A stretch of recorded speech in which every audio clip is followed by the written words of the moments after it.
송씨의 사연 라디오 지금 시작합니다. 안녕하세요. 시어머니 생신이라 연락드렸는데 여전히 답이 없으시네요. 저는 어머님과 친하게 지내보려고 할 수 있는 최대한의 노력을 했는데 시어머니는 반대로 노력하셨어요. 저희 시어머니는 보통 분이 아니셨거든요. 동네에서도 욕쟁이 아줌마, 쌈닭 등 닉네임이 많았고 소문도 많았어요. 그래서 그런지 시어머니 건드리는 사람이 없었어요. 시장에서 장사를 하셨는데 아주 유명하셨다네요. 피가 같아서 그런 건지 시이모들도 장난 아니게 드센 분들이었죠. 어머님과 시이모님들이 모였다 하면 제일 많이 하는 얘기가 제 얘기였어요. 물론 좋은 얘기는 아니었죠. 제 앞에서도 그렇게 욕을 하셨는데 저 없을 때는 오죽하셨을까요? 그냥 세상 모든 것이 불만이신 듯 별것도 아닌 일에 숨쉬듯이 입만 열면 며느리들 욕을 하셨어요. 여자가 집에 있지 헬스장에 다닌다. 게을러 터져가지고 자기 아들 아침 안 차려준다. 애 똑바로 안 돌봐서 애가 골골거린다.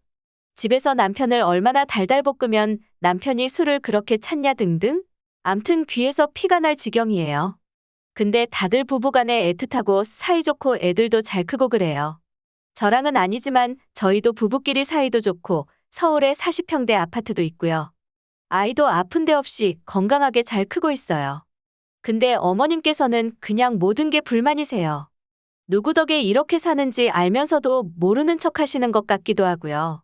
저는 어려서 아버지랑 남동생이랑 셋이서 단칸방에서 살았어요. 아버지는 그래도 딸이라고 하나 있는데 사춘기 오기 전에 제 방 한 칸 만들어줘야 한다며 정말 열심히 사셨어요. 경제적으로 자유롭지 못했던 저희 가족은 옷도 친척들이 물려준 옷 입고 미용실 갈 돈도 아끼려고 집에서 아버지가 잘라주셨어요. 씻기 전엔 항상 10분씩 녹물부터 빼야 수도를 쓸 수 있는 그런 오래된 집에 살았어요. 치킨, 햄버거는 성인이 되어서야 처음 먹었고요. 부모가 있다는 이유로 정부 지원은 받을 수 없었지만 저희를 안쓰럽게 여기셨던 통장님께서 주기적으로 모금을 해주셔서 쌀이며 라면이며 도와주셨어요. 그때는 우리 집만 가난한가 싶어 세상이 원망스러웠지만 지금 생각해보면 고마웠던 일들도 참 많았죠. 동생이나 저나 대학은 꿈도 못 꾸고 고등학교 졸업과 동시에 취업을 했어요. 속된 표현으로 정말이지 개같이 벌었어요. 그렇게 방 한 칸 한 칸 늘려가다가 빌라에서 아파트로 옮기고 아파트에서도 조금씩 큰 평수로 이사하며 저희 집에도 여유자금이라는 게 생겼죠. 절약만 했지 소비는 해본 적이 없던 터라 성인이 되어서도 한참 동안은 저축만 했어요. 그러면서 목표도 생겼어요. 결혼하고 아이 낳게 되면 나처럼은 안 살게 할 거라고 굳게 마음먹었죠. 남동생도 직장 생활하면서 저한테 월급을 통으로 맡기고 용돈을 받아서 썼어요. 동생도 검소하게 생활한 덕분에 지금은 30평대 아파트에서 살고 있고 전문직이라 돈도 많이 번다고 하네요. 결혼해서 가정도 꾸리고 잘 살고 있고요. 아빠는 저희 때문에 너무 고생을 하셨는지 저희 남매 결혼하는 것도 못 보고 저희를 떠나셨어요. 아빠가 돌아가시고 집은 제가 가졌지만 동생 장가 갈 때 절반 정도 떼어줬어요. 아빠가 살던 집은 전세를 놓았어요. 그리고 보증금 받아서 이사할 때 저희 부부 사는 집값에 다 넣었고요. 분명 남편한테도 아이 생기면 아이 보면서 살림에 전념하겠다고 했고 남편도 동의했어요. 계획 없이 집에서 놀겠다는 건 당연히 아니었죠. 임신하기 전에 여유자금으로 6천 정도 모아두었고 이사 들어가기 전에 가전이고 가구고 전부 다 채워두었고요. 책 잡히기 싫어서 어머님 예단도 전부 해드렸고 이리저리 돈 생기는 족족 전부 다 저축했어요. 교육보험도 매달 20만 원씩 넣고 아이 앞으로 주택청약도 매달 30만 원씩 넣고 있어요. 주변 사람들은 어떻게 저처럼 빈틈없이 생활할 수 있냐고 저한테 살림왕이라며 내조왕이라고 불러주는데 유독 어머님만 저에게 불만이 많으세요. 너무 막말을 하시니까 부모 없다고 무시하는 건가 싶어서 없던 자격지심도 생겼었죠. 요즘은 어린이집 보내고 뭐 하냐고 일은 안 할 거냐고 그러시고 본인은 평생을 쉬어본 적이 없다며 저보고 팔자가 더럽다네요. 조실 부모가 그렇게 좋은 팔자는 아니죠. 거기다가 거지 같은 시대까지 완벽하니 이 정도면 더러운 팔자라고 할 수 있죠. 근데 그걸 면전에다 대놓고 얘기하는데 처음엔 정신을 놓으셨나 했어요. 그래서 저는 남편한테 얘기했는데 집안이 뒤집어졌죠. 어머님은 그걸 곳에 남편한테 찔러냐며 욕은 본인이 해놓고 뭐가 그리 억울하신지 서럽게 우시더라고요. 나중에 저한테 사과를 하긴 했는데 그것도 저 맥인 것 같아요. 제 팔자 더러운 거 자기 혼자 알면 되는 걸 괜히 저한테 말했다며 미안하다네요. 그리고 대학 못 나왔다고 무시하셨어요. 남편은 지잡대 나왔는데 그것도 대학이라고 저랑 차별을 두더라고요. 정작 어머님께서는 모아둔 돈도 본인 명의 집도 없어요. 그냥 돈 들어오는 족족 한 입에 털어넣고 정말 못 죽어서 사는 분이세요. 아프면 죽을 거라며 보험이 왜 필요하냐고 보험 하나도 안 들었으니 말다 했죠. 지금 사시는 곳은 제가 어릴 적 살던 곳이랑 비슷해요. 솔직히 옛날 생각도 나고 별로 가고 싶지 않아요. 그런 시어머니 밑에서 자란 남편도 크게 다르진 않았어요. 성인 될 때까지 모아둔 돈도 하나 없고 대낮에도 방 한가운데를 바퀴벌레가 질러가는 그런 집이었어요. 그런 집에서 살다가 지금 저랑 결혼해서 40평대 아파트 살면 성공한 거 아닌가요? 하지만 어머님은 부잣집에 장가갈 수 있었는데 저한테 발목 잡혔다고 하세요. 부잣집 입장은 안 궁금하신가 봐요. 그 말하시고 저한테 또 사과는 하셨어요. 어머님이 그런 얘기하면 제가 남편 쥐잡듯이 잡거든요. 정말 스트레스 많이 받을 때는 이혼하자는 얘기도 몇 번 했었고요. 그래서 더 남편이 어머님께 쓸데없는 말 좀 하지 말라고 빨리 사과하라고 닥달한대요. 근데 요즘은 우리 애를 가지고 시비를 거시더라고요. 거의 매일같이 남편한테 혼나세요. 저희 애가 식탐이 별로 없어요. 근데 애가 잘 안 먹는다고 그게 다 절 닮아서라며 타박하세요. 저희 애가 그렇게 마른 건 아니지만 키가 크다 보니 좀 더 말라 보이는 게 있어요. 당연히 저체중도 아니고요. 근데 그걸 가지고 애한테 신경 좀 쓰라며 집에서 애 굶기냐고 뭐라고 하세요. 저번 달부터 어린이집 보냈는데 감기에 걸려 고생을 좀 했어요. 애 엄마가 애를 똑바로 안 보니까 애가 감기를 달고 사는 거라며 다른 집 애들은 안 그런데 저희 애만 골골거린다며 생전 좋은 소리를 안 하세요. 보통은 그래도 어린 애기면 좋은 얘기만 많이 해주잖아요. 요새는 주변 사람들이 저희 아이 26개월밖에 안 됐는데 말을 이쁘게 한다며 칭찬해요. 깜짝깜짝 놀랄 때가 많아요. 다 그런지는 모르겠지만 어린이집 선생님한테도 전화가 자주 왔어요. 말을 너무 잘해서 이런저런 일이 있었다고 얘기해 주세요. 굳이 안 해주셔도 되는데 기분은 엄청 좋더라고요. 제 친구들이나 동생네 부부가 뭐 사준다고 하면 어린애가 괜찮다고 하는데 얼마나 귀여워요.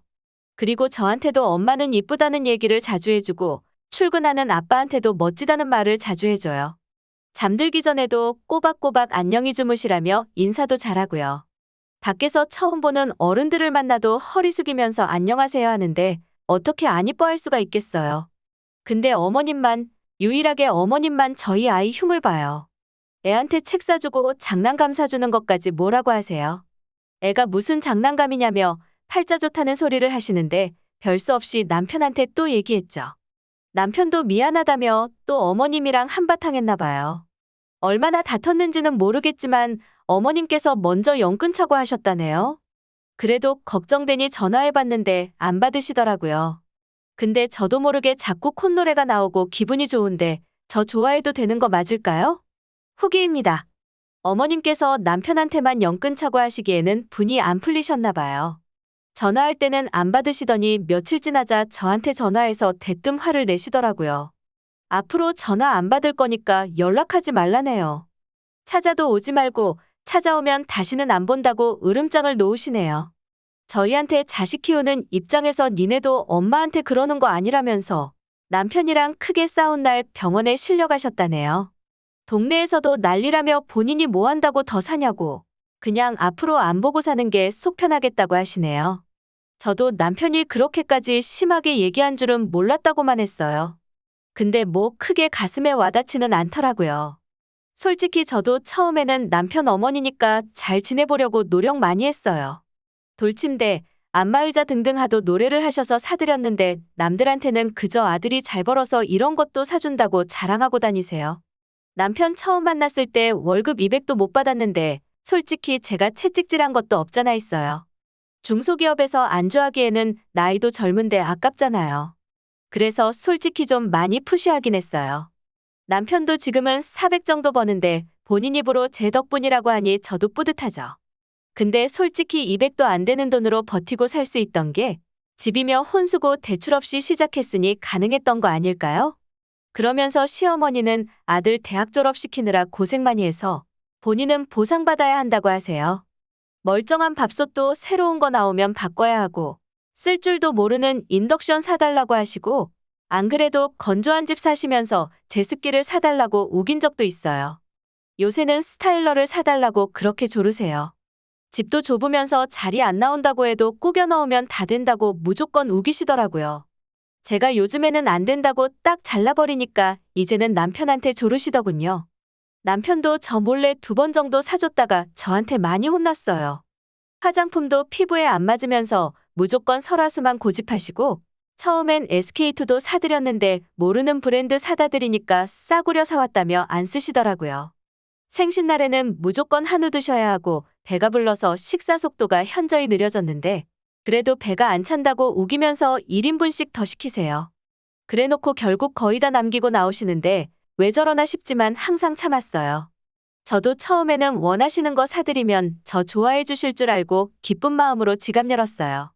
어렸을 때도 주변에서 많이 도와주셨기 때문에 저도 저보다 힘든 사람한테 돈 쓰는 거 그렇게 아까워하지 않았거든요.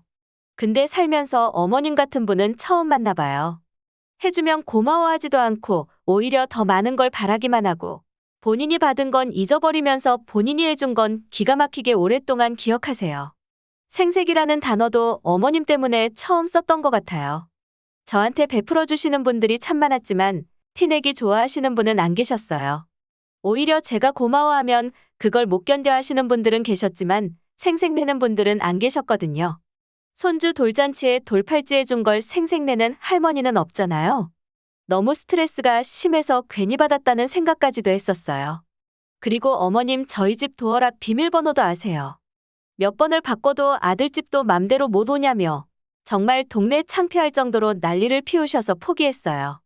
그래도 남편이 뭐라고 해서 오기 전에 연락은 하고 오세요. 제 앞에서 남편한테 혼나면 자존심 상하시는지 남편 앞에서는 저한테 잘해주는 척 하시며 눈치 엄청 보세요. 남편은 어려서 어머님한테 아무런 케어를 못 받았다고 해요. 최소한의 관심도 없다고 느꼈던 게 중고등학교 입학식 졸업식을 전부 깜빡해서 남편 혼자 갔다고 하더라고요. 시어머니한테 당한 에피소드가 정말 많지만 굵직한 것만 몇 개 써봤는데 어쩌면 저도 너무 많이 당하다 보니 변한 것 같기도 해요. 아빠가 정말 바쁘게 살다가 몸 다 버리고 결국 3개월 투병하시다가 돌아가셨는데 그 3개월 동안 나눈 대화가 3년간 나눈 대화보다 많았어요. 친근하게 못해줘서 미안하고 못 놀아줘서 미안했다는 아버지 말씀에 아버지 돌아가시고 나서도 한참을 힘들어했어요. 아버지 투병할 때 남편이 저 없이도 병문 안 가고 아버지 대소변 수발도 받아주고 장례식장에서도 누구도 시키지 않았는데 나서서 상주 역할 자처했던 모습에 저도 남편을 책임지고 인간으로서 성장시키겠다고 다짐했고요. 저도 그때 생각해서 어머님하고 가까워지고 챙겨드리려고 노력했던 건데 저도 사람인지라 어머님께서 저에게 가슴에 상처되는 말만 해주시니 결국에 사이가 멀어져 버렸네요. 솔직히 다른 사람들이 어떻게 생각할지는 모르겠지만 속 시원하다는 생각도 했어요. 남편도 괜찮다고는 하지만 자기 엄마인데 어떻게 괜찮겠어요. 저도 최대한 티는 안 내려고 하는데 저도 모르게 가끔씩 흥얼거릴 때가 있더라고요. 남편은 혹시라도 어머님한테 전화와도 받지 말라며 당부했어요. 어차피 진짜 비상시에는 자기 말고는 전화할 곳도 없다면서요. 어쩌다 영 끊는다는 얘기까지 나왔냐고 물어보니 어머님께서 어떻게 엄마한테 말을 그렇게 하냐고 하는데 남편이 그럼 며느리한테는 왜 그렇게 막말을 해서 상처를 줬냐고 했다네요. 그러자 어머님이 어른이 싫은 소리도 하고 그럴 수도 있는 거라고 아들은 엄마한테 그러는 거 아니라고 했다네요. 그러자 남편이 어른이 어른 같아야 어른이지 나이만 먹으면 어른이냐며 엄마가 며느리한테 무슨 어른 같은 면모를 보였다고 어른 대접을 찾냐고 했더니 영 끊자는 얘기까지 나왔다고 하더라고요. 그러면서 남편이 원래 착했던 애였는데 저한테 물들었다며 마지막까지 인연전연하시며 저를 악당 취급하시더라고요.